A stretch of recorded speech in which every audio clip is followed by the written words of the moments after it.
हूँ संसाधन मंत्री, आप देख रहे हैं लोकतंत्र का पाया। देश के हालात पर चर्चा के लिए हमारे साथ है हाजी मोहम्मद आसिफ, जिनसे हम चर्चा करेंगे देश किस तरह से चल रहा है। पहले मणिपुर, अब हरियाणा और फिर दिल्ली में भी हादसा होते होते बच गया।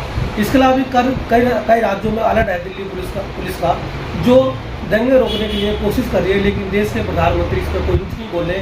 इसी पे चर्चा के लिए ओबीसी के जो संगठन है उसके राष्ट्रीय अध्यक्ष भी हैं और सामाजिक भी कार्य करते रहते हैं। हाजी मोहम्मद आसिफ साहब से बात करेंगे ये हालात देश के कैसे हो रहे। जी हाजी जी ये जानना चाहेंगे जिस तरह देश के हालात हो रहे हैं, इस पर हम अभी कुछ रोशनी चाहते हैं। मैं सबसे पहले तो लोकतंत्र का पाया जो न्यूज़ चैनल है, मैं उसका तहे दिल से शुक्रिया अदा करता हूँ। और भी चैनल वाले आए हैं, मैंने सबको इंटरव्यू से मना कर दिया। दरअसल मेरा इंट्रोडक्शन ये है, मंसूरी साहब मैं आपको बताऊँ, मैं मंसूरी नेशनल कॉन्फ्रेंस का राष्ट्रीय अध्यक्ष हूँ। मैं सामाजिक संगठन चलाता हूँ। उसके बाद एक जिम्मेदारी देश ने बहुत बड़ी दी कि मैं ओबीसी समाज का राष्ट्रीय अध्यक्ष हूँ, IBC नेशनल कॉन्फ्रेंस का, जिसके अंदर 35 से 36 बिरादरियाँ आती हैं, उनके राष्ट्रीय अध्यक्ष हमारे साथ मिलकर काम कर रहे हैं। दरअसल आज जो देश के हालात हैं वो हम सबके साथ हैं। अगर हम और आप चाहें, अगर हम और आप बचेंगे तो देश बचेगा, और देश को बचाने के लिए सर्व समाज को आगे आना पड़ेगा। हमारा जहाँ तक संगठन काम कर रहा है पूरे देश के अंदर, सबसे पहले तो मैं जो आज हमारे जाट महासभा के लोग बढ़ चढ़ के हिस्सा लिया है, आज विवाद के बारे में जो आपने सवाल किया है कि वो सबसे आगे आए हैं, जाट महासभा के लोग या जाट समाज के लोग, चाहे वो हिंदू हैं, मुस्लिम हैं, सिख हैं, ईसाई हैं। मैंने देखा पंजाब तक के लोग बढ़ चढ़ के हिस्सा लिया है और मुसलमानों को इसमें ताउन का भी वादा किया है और हिम्मत और हौसला अफजाई का वादा किया है और इस मुहिम में आगे कूदने की कोशिश की। दरअसल अब हमारा गुर्जर समाज भी आगे चल के आया है, मैं उनका भी तहे दिल से शुक्रिया अदा करता हूँ। और हिंदुस्तान में जितने लोग SC, SST और OBC को चला रहे हैं, मैं उन सबका तहे दिल से शुक्रिया अदा करता हूँ। और इस चैनल के माध्यम से जो बात मेरी जहाँ तक पहुँचे, मैं ये चाहता हूँ उसको पूरे देश में पहुँचाया जाए। तो जिस तरह से नूह में हुआ, नूह के बाद में फरीदाबाद और गुड़गांव, तमाम मस्जिदों में आग लगाना, फिर भड़काऊ स्पीच देना, उसके बाद में उकसाना लोगों को, भीड़ को, और फिर जो है वहाँ बलवा हो जाना और पुलिस का नदारत रहना। देखिए, जहाँ तक पुलिस प्रशासन का काम है वो कर रही है अपने। पुलिस प्रशासन कहीं भी लगेगा वो अपना काम करेगा, वो भी किसी के अधीन काम कर रही है। भाई आप ये देखिए, पुलिस को आदेश करने वाला कौन? मुख्यमंत्री का बयान भी है, हमारा हर आदमी सुरक्षा नहीं दे सकते। जी, हर आदमी को सुरक्षा नहीं दे सकते, देश को तो सुरक्षा दे सकते हैं। ये जो हमारा प्रोपेगेंडा हो रहा है ये पूरे देश के अंदर चल रहा है, चाहे वो मेवात हो, चाहे हरियाणा हो, या फरीदाबाद हो, या अदर स्टेट हो, या मणिपुर हो, है तो हमारा देश। भाई हमने एक बात कही मंत्री साहब, अगर हम और आप इस देश को बचाना चाहते हैं, हम सबको एक साथ खड़ा होना पड़ेगा, पूरे देश को। हम इस देश, ये देश हमारा है, ये किसी के बाप का देश नहीं है। जो इस देश में रहे उनका देश है, किसी एक संगठन का देश नहीं है। ये सर्व समाज का देश है, लोकतंत्र का देश है, संविधान का देश है। अगर हम सब एक पाए पे खड़े होंगे तो अल्लाह का शुक्र है हम 85% हैं SC, SST और OBC। अगर ये निकल के आए माइनॉरिटी में आगे तो पता लगेगा हम क्या चाहिए। जब तक हम आगे नहीं निकलेंगे इस देश की आग नहीं बुझेगी। लेकिन जो आपने 85% गिराया, उन 85% के लोग दंगों में शामिल होते हैं, बाकी जो 15% जो दंगा कराते हैं वो दिखाई नहीं देते। इनमें चंद लोग हैं जो दंगा करने में आते हैं, मैं आपको बताऊं, जिनको ये इलेक्शन के टाइम पे यूज़ किया जाता है, सिर्फ इलेक्शन के टाइम पे। अब 2024 से आगे इलेक्शन तैयार है तो कोई ना कोई भूमिका बनाएगी सरकार, और हमारे जो लोग मासूम हैं वो चले जाते हैं। दिल्ली में भी अभी नजफगढ़ में जो मुहर्रम का जुलूस निकला, उसमें पत्थरबाजी हुई और पुलिस की गिरफ्तारी, थाने का घेराव, क्या हिंदू संगठनों ने खासकर बचे? क्या मैं आपके चैनल के माध्यम से पूछना चाहता हूँ, क्या 1947 से अब तक देश में ऐसे जुलूस निकाले गए हैं या रोके गए हैं? या मैं ये जो मेवात की जो यात्रा निकाल रहे थे ये लोग, क्या आपसे पहले कोई दंगा हुआ? आपसे पहले किसी ने पथराव किया? इससे पहले भी तो यात्राएं निकली हैं देश में। अभी हमारे कावड़ पे सब लोगों ने स्वागत किया, हमारे सर्व समाज ने खड़े होके टाउन किया है, जो भी कावड़ी गए उनका इस्तकबाल किया है, हर जगह टेंट भी लगे हैं, टाउन भी किया है। तो ऐसा नहीं है, आज भी हर आदमी ये समझता है, जो पढ़ा लिखा तबका है वो ये जानता है कि भाई ये एक प्रोपेगेंडा है और ये इलेक्शन के तौर पे किया जा रहा है और मुस्लिम समाज को निशाना बना के, टारगेट बना के काम किया जा रहा है। लेकिन बजरंग दल की बात है, बजरंग दल तो गुजरात में बैन है, बाकी जगह खुला है। देखिए मैं ये कहता हूँ बजरंग दल में भी सारे लोग एक जैसे नहीं हैं, चंद लोग हैं जो देश का माहौल खराब करना चाहते हैं।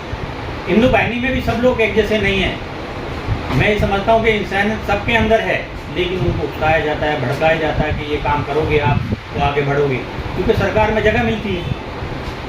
आप ये काम करके देख लो, आप अपने चैनल को बढ़ा के देख लो, आपको जगह मिल जाएगी।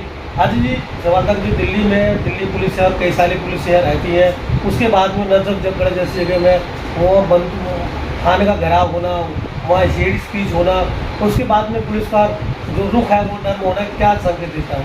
देखिए मेरा कहने का सिर्फ मकसद ये यही है कि पुलिस प्रशासन भी हमारा किसी के मातहत है, उसको भी कहीं से ऑर्डर आदेश दिए जाते हैं। ऐसे अरेस्टिंग नहीं होगी, ऐसे इन्वेस्टिगेशन नहीं होगी जब तक आप आदेश नहीं करेंगे। कानून से बढ़ के कोई हाथ नहीं होता। आप कितने ही कत्ल कर लें, कितने मर्डर कर लें, कितने गुनाह कर लें, कानून से नहीं बच सकते। लेकिन जो 2 अगस्त अभी 2 दिन पहले गुजरी है, जो बजरंग दल ने 23, 24, 25 जगह धरना प्रदर्शन की बात होती है, दिल्ली पुलिस ने बड़ी मशक्कत के साथ रखे, क्या उसका काबिल तारीफ काम नहीं था उसमें? देखिए मैं ये कहना चाहता हूँ क्या उन्होंने जितनी जगह ये धरने प्रदर्शन 22 जगह के स्टेटमेंट दी है उन्होंने, मैंने लिस्ट देखी है उनकी, तो पहले तो उनको दिल्ली पुलिस से परमिशन लेनी चाहिए। भाई कानून सबके लिए है, हर संगठन के, मैं भी संगठन चलाता हूँ, मेरे लिए भी कानून है, मुझे परमिशन लेनी पड़ेगी, मैं कहीं अपना प्रोग्राम रखता हूँ। तो क्या हिंदू बाहिनी वालों ने या बजरंग दल वालों ने क्या परमिशन ली दिल्ली पुलिस की? क्यों पुलिस लगाई गई वहाँ पर? पुलिस फोर्स क्यों लगाई गई? किसके लिए लगाई गई? ये तो आप सिक्योरिटी दे रहे हैं और इनको बढ़ावा दिया जा रहा है। लेकिन प्रदर्शन तो नहीं होना चाहिए बहुत सारी जगह। नहीं, मेरा कहने का मतलब है उनको अधिकार है देश में प्रदर्शन करने का। मैं ये नहीं कह रहा चाहे वो बजरंग दल हो, चाहे हिंदू बाहिनी हो या ओबीसी हो, किसी भी समाज को प्रदर्शन करने का पूरा अधिकार है, लेकिन पुलिस कस्टडी में पहले इन्फॉर्मेशन देंगे। आप कानून के अधीन काम करेंगे तो आगे बढ़ेंगे, देश आगे बढ़ेगा। अगर कानून का उल्लंघन करेंगे तो देश आगे नहीं बढ़ेगा, देश बैकवर्ड पे जाएगा। तो क्या किया जाए कि देश का जो हालात बदल जाए और इस तरह की घटना ना हो? देखिए मेरा मानना ये है, जो आज मणिपुर में जो इतनी शर्मनाक घटना हुई है, हमारा कहने का मकसद ये, दी बेटी किसी की भी हो, वो दी बेटी होती है। सर्व समाज सबसे पहले दूसरे की बेटी को अपनी बेटी मान ले, तो ऐसी घिनौनी हरकत कोई नहीं करेगा, पूरे देश के अंदर नहीं करेगा। और मेरा मानना ये है, अगर हम ये माने कि मेरा अपना खून है, तो कोई भी आदमी किसी खून के ऊपर हमला नहीं करेगा। हम लोग सब का रंग एक ही है, खून लाल होता है, जब ज़मीन पर गिरता है तो वो खून कहलाता है, जब बॉडी में होता है तो इंसान की ताकत और रूह बनता है। अब इसको बहाने के लिए ऐसी हरकत वही कमजोर आदमी करेगा जिसका ज़मीर दुनिया से ख़त्म हो गया होगा। सबसे बड़ा धर्म इंसानियत है। मैं फिर कहना चाहता हूँ मसूद साहब, सबसे बड़ा धर्म इंसानियत है, मजहब से भी ऊपर इंसानियत है। कोई मजहब किसी मजहब को ये नहीं कहता कि ये तुम गलत काम करो, किसी मजहब में नहीं लिखा, किसी कुरान और गीता में नहीं लिखा, रामायण में नहीं लिखा कि आप किसी का कत्ल करें या आप किसी को नाजायज सताएं या आप किसी का रास्ता रोकें या आप किसी का पथराव करें। किसी का मजहब गलत काम करने के आदेश नहीं करता, कोई मजहब भी। कोई संगठन अपने संगठन को चलाने के लिए सब कुछ लगा देता है संगठन में। ऐसे ही सरकार आज हमारी काम कर रही है पूरे देश को चलाने के लिए। ये तो आप देख रहे हैं देश किस हालात में है। इस हालात से लड़ने के लिए हम सबको एक होना पड़ेगा, एक प्लेटफॉर्म पर आना पड़ेगा।